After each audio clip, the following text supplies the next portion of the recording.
today I want to look at what we actually do when we're doing empty-hand Aikido. Usually in Aikido, you're working on techniques and you don't really work on how you close with your partner. Uki just lets Nage close, and when we're attacking each other and we're really trying to kill our partner, it's not so easy. If your partner if Uki has a knife, you can't just close on him. He'll cut you to pieces. So we do the leading, and it's all based on sword movements. And I know that in Aikido, all kinds of different people have different ideas about what O-sensei meant when he said it was all based on sword movement. But what we mean is this leading, and it's really very simple. And that is that if I raise my sword to cut, you know, it doesn't take a lot of brains to realize that I've got this sword up here, you can just stab me. And in Aikido, this is a basic exercise called orimi, where a guy raises his sword and you just come in and stab him. And it seemed obvious to me that it can't be that easy. If it was that easy, nobody could ever raise their sword. So what the swordsman is doing is he raises his sword, the guy comes in to attack him. He then steps off to the side and cuts down, keeping his hands over here. And that's the basis of leading. That the swordsman, the person attacking into me, his attention gets trapped by the sword. When I cut down here, he keeps coming here and he doesn't cut me. I can cut him. So this is the basic principle that we're using in all of this. So when we're doing empty hand then, it's our version of Ikkyo exercise, and our version of Ikkyo exercise is I just raise my hand, step off to the side and cut down. That sequence is very important. You raise first, then you step and cut down. And that's really all that we're doing in everything that we do. So, regardless of what it looks like, that's what it is. So, if he's going to attack me, I just, you know, and that creates this illusion. When I raise my hands here, he's attracted to him, and then I just cut him down, and he misses me with the knife. O-sensei frequently would do things where, and people didn't I don't think most people understood what he was doing, but he would come like this, and people would think he's just reaching for the wrist.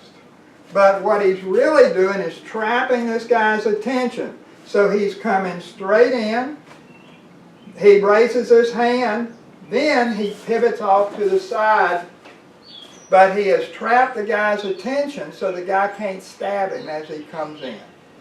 Now, there are certain problems that you have to solve. That's really all we're doing. There are just certain problems that are involved here that are pretty non-trivial. And the first problem is, when we're training, our partner knows how we're going to enter. We always do the same thing. Now, one of the biggest problems people have in a fight is indecision. You freeze up when you're attacked. We solve that by always doing the same thing. We always raise one or both hands toward our attacker. Then we pivot off the line of attack. Now we may move forward and move backward initially, but most attacks are sudden, you don't expect them, so you don't get to do that. You just raise your hand and you step off the line and cut. So we're always doing the same movement initially. Now, because of that, now my partner doesn't know which side I'm going to go to. You can't practice where your partner knows which side you're going to go to. You can't be realistic. You also can't practice with hard weapons that are going to kill your partner, because we're trying to kill a partner. So it's got to be something that'll let him survive me trying to kill him. When I come in here, he's likely to turn his knife sideways like this, so that as I come in, he'll gut me. Well, and that can happen in real life, either because the guy just doesn't know what he's doing, or because he does know what he's doing, who knows. But, so, when I come here, I'm in his face, I have to clear this so that I can get in. So I have had this up here taking his attention, then I have to get this, and I put this in its place to continue to keep his attention. Now it looks like I'm just covering his eyes, which in a sense I am, but what I'm mostly doing is keeping his attention on this thing in his face. And so, this hand is coming down here, brushing, pulling this in and pulling it past me so that I can get in. The next problem that you have, and what everybody says, what I did for years, before I understood how Aikido worked, is I wanted to just come in and hit the guy. I thought, boy, this is the solution. He's got a knife, I'll just come in and punch him in the face. Well, the problem is that if I come in to hit him here, even if I'm parrying, he's right here in front of me. He can turn and hit me. None of us, even the strongest against the weakest uke, the strongest nage, can just put an arm here, or an arm here, or both arms here, and be strong enough to stop uke from turning across us and cutting us. You just can't do it. Or we can't do it. Maybe somebody knows how, but we don't know how. So we want to get behind our partner. We can't just hit here. So we have to come here. I have to brush this away and get behind my partner where it's hard for him to cut me. Now you can stop him from cutting you by putting your arm around him here, but we don't find that to be a super satisfactory solution either, and it's not always easy to get your arm there. Now, there are certain things that uke can do that are very important that most ukes in Aikido don't do. So I've got the knife. I really have to try to kill my partner. And when I say kill my partner, I mean hit the partner with the padded stick. It shouldn't do any serious damage. We've always managed to come back from the dead without any time delay. But you have to be serious about getting your partner. In that sense, you're trying to win. It's not out of a feeling of beating your partner. We're not competing. You could say, I hate using this, out of love, in the sense that you're trying to help your partner get where when they're really attacked, they'll live through it. So, you have to really attack. We might use a formal attack sometime, and the formal attack in Aikido is very good. We use all kinds of attacks. One of the hardest to defend against attacks is a snap thrust. And it can be vertical, horizontal, either way. You can do a fencing attack where you put the thing out and lunge. You can do all kinds. You can do C-line attacks. You can do any kind of attacks you can come up with. Certainly Shomanuchi attacks, Yokomanuchi attacks, anything you can think of. Attacks to the ankles.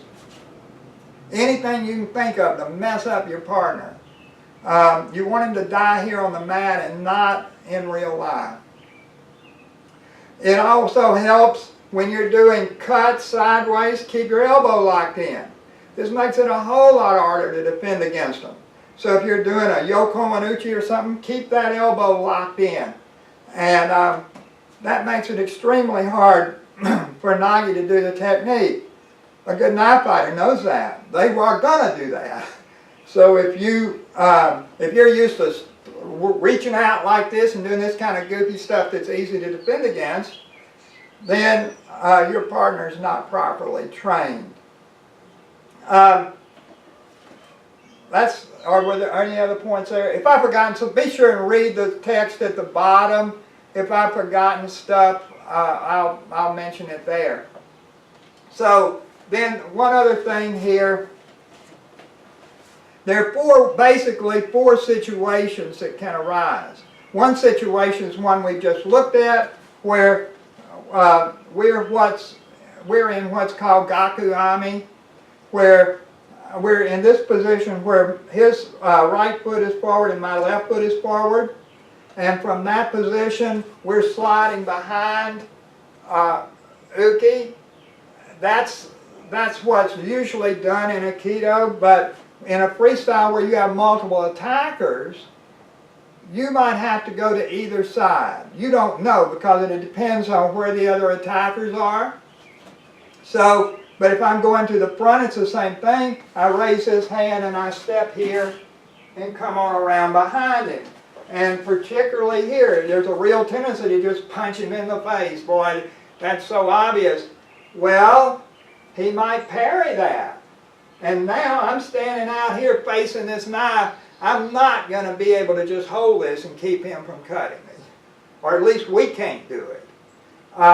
So when you come in here, you have to come in for an elbow strike or something that gets you close enough that you can go on behind your partner. Now you might be standing in Ihame, and for a stab to the body or something in Aikido formal practice, you never do that. So we don't practice this as much. It would have to be a strike to the face if I'm in Ihame, but we don't care about that formality. You know, an attacker on the street's not going to know the correct Aikido formal attacks. So here it's the same thing. I put this arm out. He may attack the arm. So anytime he may attack your arm, you've got to be aware of that. But anyway, I put this out, then I come in here, and I've done the same thing. I've entered back here. With this arm out, I might enter to his front side. So, you know, I'm doing something like this, where I want to get away. And you can do any kind of techniques you can do. Actually, the three, Urimi, Nage, Koki Nage, and Tenshin Nage, or your bread and butter techniques, because they're super fast, they're super powerful, and they get the job done fast where you can go right on to the next attacker. And if I've thrown him, and you might, if you're not familiar with Aikido enough to know what this looks like, when I come in and throw him, I'm here, and now if another attacker's coming here, I point this hand out, and then I move, and I might step forward here, or I might move here, but I go right onto the net. They're going to be right on me, so I don't have any time to mess around. The techniques have to be very fast. And so that's what we basically do. And what you want to learn at first in all of this is you want to learn this leading. And so we're training for this leading, training to close this gap. You don't need any complicated techniques. You need these three, and maybe just going behind your partner and yanking them down, which I haven't made a video on that yet. But that's about all you need. And this is the core of our training. We want to get really, really good at this. If you don't live long enough to close in, it didn't matter what techniques you knew.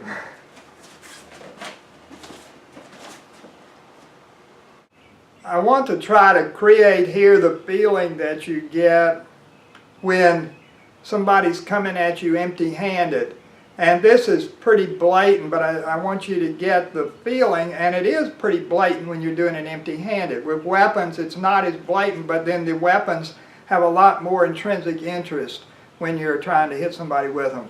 So it would look something like this. So here, I'm entering straight in, and I'm trapping your attention. Then while I'm holding your attention, I turn out of the way. And that makes me very safe. Here, this thing has got your attention trapped, and you're trying to attack into the air, trying to protect yourself. You see something closing on you here, and you try to stab to get it, stop it, but it's not there. So this is to kind of give you a feeling when you're trying to learn this at home, and there are not many teachers for this around. Actually, I don't know of any. So I haven't come across them. So when you're trying to learn this, you want to create this kind of effect.